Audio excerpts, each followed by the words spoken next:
Good morning student. मैं Manoj math की पाठशाला में आपका स्वागत करता हूं। आइए हम लोग देखेंगे क्लास 10th का कुछ क्वेश्चन है जिसमें हम लोग को देखना है प्रश्नावली 5.1 प्रश्नावली 5.1 जिसमें हमारा कुछ क्वेश्चन दिया हुआ है। पहला क्वेश्चन है आपका समांतर श्रेणी 5, 8, 11 और 14 ज्ञात कीजिए प्रथम पद तथा सार्वअंतर ज्ञात कीजिए। मतलब आपको जो निकालना है, हमको A1 निकालना है और आपका D निकालना है। ये दो चीज फाइंड करना है। तो हम जानते हैं जो हमारा प्रश्न है उसमें आपका जो A1 हुआ ये 5 हो गया, A2 जो हुआ ये 8 हो गया और A3 हुआ 11 हुआ और A4 जो हुआ आपका 14 हुआ। इस तरह से D निकालना है तो हम जानते हैं हमारे फार्मूले के हिसाब से D equal to A2 minus A1, यानी इस फार्मूले के हिसाब से D यानी सार्वंतर D इक्वल टू A2 की वैल्यू 8 और 5, यानी आप देखेंगे तो ये D की वैल्यू 3 आ गई। यानी हम देखेंगे D की वैल्यू 3 आ गई। हमको क्वेश्चन में यही पूछ रखा था, हम समांतर श्रेणी प्रथम पद तथा सार्वअंतर ज्ञात कीजिए। तो प्रथम पद आपका 5 हो गया और D हमारा जो है सर्वांतर D हो गया। दूसरा क्वेश्चन है आपका, इसी में देखेंगे दूसरा क्वेश्चन है समांतर श्रेणी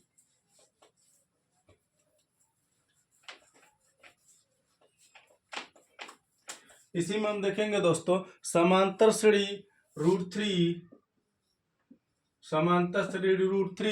एंड 2√3 एंड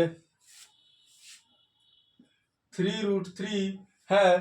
तो सार्वअंतर ज्ञात कीजिए, यानी D पूछ रहा है इसका। तो आप देखेंगे क्या करेंगे, आपको पता है A1 equal to √3, A2 equal to 2√3, तो D इक्वल टू हम जानते हैं D equal to A2 minus A1, यानी 2√3 माइनस √3, तो आपका हो जाएगा √3। D की वैल्यू हो जाएगी, आप देखेंगे यहाँ पे 1 है, यहाँ पे 2 है, यहाँ पे 1 है, तो 2 में से 1 जाएगा तो आपका हो जाएगा ये √3। 1 इसके आगे यहाँ कुछ नहीं है तो इसका मतलब यहाँ पे 1 है, क्योंकि देख लीजिए आप अगर इसको आप कॉमन लेते हैं तो 2 माइनस 1 आएगा और 1 में से आप 2 में से 1 घटाएंगे तो 1 बचेगा, √2 है और 1 मल्टीप्लाई बाई, इस तरह से आपको दिख जाएगा। तो आप ये देखिए आपका दूसरा क्वेश्चन हो गया। इसी में आपका देखेंगे तीसरा क्वेश्चन जो दिया हुआ है, हमको सिर्फ फार्मूले पर पुट करना। जांच कीजिए अनुक्रम 7, 13, 19, 25 समांतर श्रेणी में है या नहीं, इसका सार्वअंतर भी बताइए। यानी क्वेश्चन 3 है आपका 10वें क्लास का। क्वेश्चन तीसरा है 7, 13, 19 और 25 ज्ञात कीजिए समांतर श्रेणी में है या नहीं। समांतर श्रेणी में है या नहीं, समांतर श्रेणी में है या नहीं कैसे पता करेंगे, देखिए अगर A1 equal to 7, A2 equal to 13, A3 equal to 19 और A4 इक्वल टू 25, आप इसमें से D निकाल लीजिए। D equal to A2 minus A1, यानी D1 निकाल लीजिए तो ये आपका निकल जाएगा। तो आप देखेंगे 13 माइनस 7 यानी आपका 6 आ गया D। इसी तरह से आप D2 निकाल लीजिए, D2 यानी A3 माइनस A2 कर लीजिए, यानी आप देखेंगे D2 निकला आपका 19 माइनस 13, यानी देखेंगे यहाँ भी आपका बचा 6, D2 यानी 6। आप देखेंगे इसी तरह से आप D3 निकाल लीजिए, D3 निकाल लीजिए आप A4 माइनस A3, यानी आप देखेंगे 25 माइनस 19 इक्वल टू 6, यानी D3 6 हो गया। यानी आप देखेंगे लिखेंगे D1 equal to 6, D2 equal to 6 and D3 equal to 6, यानी जो डिफरेंस है A1 A2 A3 A4 में वो आपका 6 का है। यानी हमारा ये लिख देंगे हम समांतर श्रेणी में है, यानी ये समांतर श्रेणी में है लिख देंगे। क्यों? क्योंकि डी की वैल्यू जब भी हम माइनस करके निकाल रहे हैं तो आपका सेम आ रहा है। इसी तरह से इसका सारवंतर भी ज्ञात कीजिए, तो सारवंतर इसका डी होगा, डी यानी 6 होगा। इसी तरह इसमें कुछ क्वेश्चन दिए हुए हैं जिसमें लिखा है निम्न में से कौन सा अनुक्रम समांतर श्रेणी में है, तर्क दीजिए। तो आपको इसमें लिखना है और सॉल्व करना है। इसमें आपका चौथा नंबर क्वेश्चन है जिसमें आपके 4 क्वेश्चन दिए हुए हैं। आइए इसको हम लोग देख लेते हैं।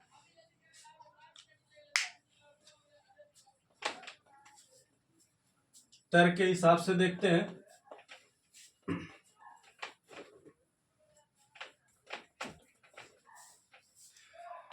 इसमें क्वेश्चन पहला आपका क्वेश्चन है, चौथा नंबर में पहला क्वेश्चन है 1 1 2 2 3 3 और डैश डैश। यानी आप देखेंगे इसका डी निकालेंगे, डी निकालेंगे, आप डी निकालिए, D1 निकालिए, तो A2 माइनस A1 यानी आपका 1 माइनस 1 हो गया, तो D1 इक्वल टू 0 हो गया। इसी तरह से आप D2 निकालेंगे, D2 निकालेंगे तो आप देखेंगे A3 माइनस A1 यानी आप 2 में से 1 घटाएंगे तो D2 यानी 1 आ गया। तो आपका यहाँ देखिए 0 आया, यहाँ 1 आया। फिर इसी तरह से आप D3 निकालेंगे, D3 निकालेंगे तो आपका 3 माइनस 2 हो जाएगा, यानी आपका यहाँ 1 बचेगा। यानी आप देखेंगे ये समांतर श्रेणी के रूल को फॉलो नहीं कर रहा है। यहाँ 0 आया, यहाँ 1 आया, फिर यहाँ 1 आया, यानी ये आपका समांतर श्रेणी नहीं है। अगर यहाँ ब्रैकेट दिया होगा तो आप लिख देंगे, इस तरह से नहीं। अगर हाँ या ना में दिया होगा तो नहीं लिख देंगे। ये समांतर श्रेणी के रूल को फॉलो नहीं कर रहा। इसी तरह आपका दूसरा क्वेश्चन है, देखेंगे √3 है, √12 है, √27 है और रूट आपका 48 है। तो आप √48 है, ये आप इसको ब्रेक थोड़ा सा आगे बढ़ा लीजिए। √3 है तो आप 4 √12 को लिख सकते हैं 4 गुणे 3, यानी इसको आप लिख सकते हैं इस तरह से 2 गुणे 3। फिर आप 27 है तो आप 27 को लिख सकते हैं 3 गुणे 3 गुणे 3, यानी आप लिख सकते हैं 3√3। ठीक है। फिर आप 48 है तो 48 को लिख सकते हैं 4 गुणे 4 गुणे 3, इस तरह से, यानी आप लिख सकते हैं 4√3। यानी आप इसमें से आपकी ये 4 वैल्यू प्राप्त हो गए। आप A1 लिख सकते हैं √3, A2 लिख सकते हैं √2√3, A3 लिख सकते हैं 3√3 एंड A4 लिख सकते हैं 4√3। इस तरह से आप जब लिख लेंगे तो आपको D1 निकालना है। देखिए निकालते जाइए, A2 माइनस A1 यानी D1 इक्वल टू 2√3 माइनस √3 यानी आपका √3। D1 की वैल्यू √3 हो गई। D2 निकाल लीजिए, D2 की वैल्यू निकालिए आप यानी A3 माइनस A2 कर लीजिए, यानी आप देखेंगे √3√2 और आपका इस तरह से √2√3, यानी आप हमेशा देखेंगे तो आपका जो रिजल्ट बच रहा है वो √3 बच रहा है। यानी आप लिख देंगे कि ये आपका समांतर श्रेणी है, ये आपका समांतर श्रेणी है। इस तरह से आपका समांतर श्रेणी हो गया। अभी एक किस्में से और क्वेश्चन है जिसको हम देख लेते हैं। आइए, ये आपका डी निकालते जाना है, और आपका गैपिंग अगर प्रॉपर आ रहा है, मतलब समान अंतर, अगर पदों के बीच में समान अंतर आ रहा है तो आपका समांतर श्रेणी होगा। ठीक, अर्थमेटिक प्रोग्रेशन होगा। अगर नहीं आ रहा तो आपका समांतर श्रेणी नहीं होगा। और समांतर श्रेणी तभी फॉलो करता रूल को, या तो गुणनफल के रूप में हो, स्क्वायर के रूप में हो, या भागफल के रूप में, या किसी रूप में हो, लेकिन उन दोनों पदों के बीच में समान अंतर हो। आइए नेक्स्ट क्वेश्चन देखते हैं आपका। नेक्स्ट क्वेश्चन है आपका तीसरा नंबर 0.3, 0.3, फिर 0.33, फिर उसके बाद आप देखेंगे 0.333 dot dot dot dot dot dot. अब इसको हमको देखना है, पता करना है कि ये समांतर श्रेणी में है या नहीं। अब देखिए, आइए इसमें से देखिए, अगर हमको इसको अगर हम लिखना चाहें तो लिख सकते हैं 3/10, और यहाँ 33/100, और यहाँ लिख सकते हैं 333 बटे, इस तरह से। अब देखिए, ये आपका हो गया A1, ये हो गया A2, ये हो गया आपका A3। अब D निकालना है हमको, D निकालना है तो A2 माइनस A1 करेंगे, तो यानी 33/100 माइनस 3/10। तो आप देखेंगे दोनों को आप करेंगे तो आपका यहाँ 100 आ जाएगा। फिर आप 1000 कर लीजिए, मल्टीप्लाई करके निकाल दीजिए। 330 माइनस आपका ये आ जाएगा 3300, यानी आप देखेंगे तो इसका रिजल्ट आ जाएगा आपका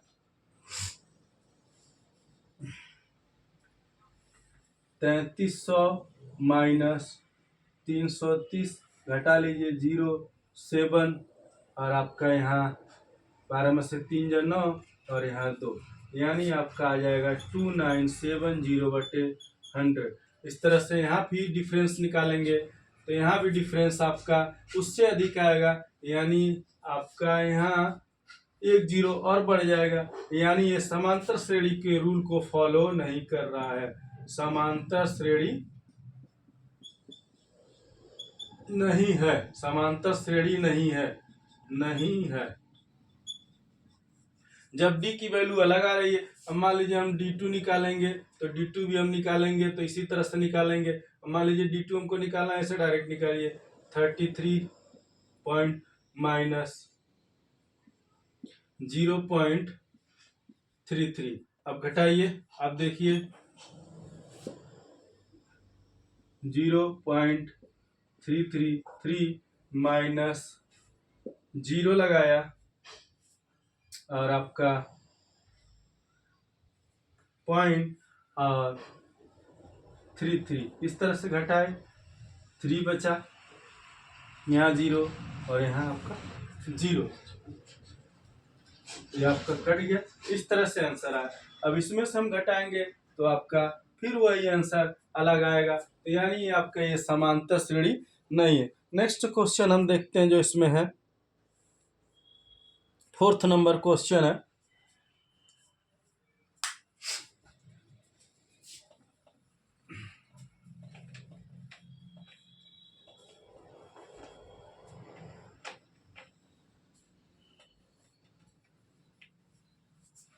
फोर्थ नंबर क्वेश्चन है, 4 + √2 and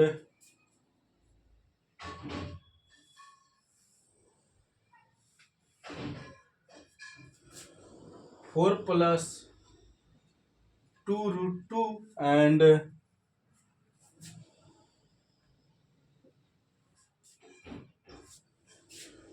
4 + 3√2। अब देखेंगे आप, अगर ये A1 है, फिर A2, A3 एंड A4, यानी 4 वैल्यू आपको हमने लिख दिया। अब आपको ये 4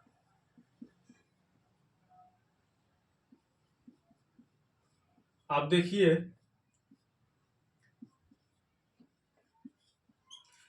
अब इसमें से आप डी निकालिए, D1 निकालिए। D1 equal to A2 minus A1, यानी अब देखिए डी आपका D2 है 4 प्लस √2 माइनस ये आपका 4, यानी अब देखेंगे तो ये इससे कट जाएगा, बचा क्या √2। D1 equal to √2। अब इसी तरह से D2 निकालेंगे तो आप देखेंगे 4 प्लस 2 √2 माइनस घटाएंगे आपका तो 2 √2।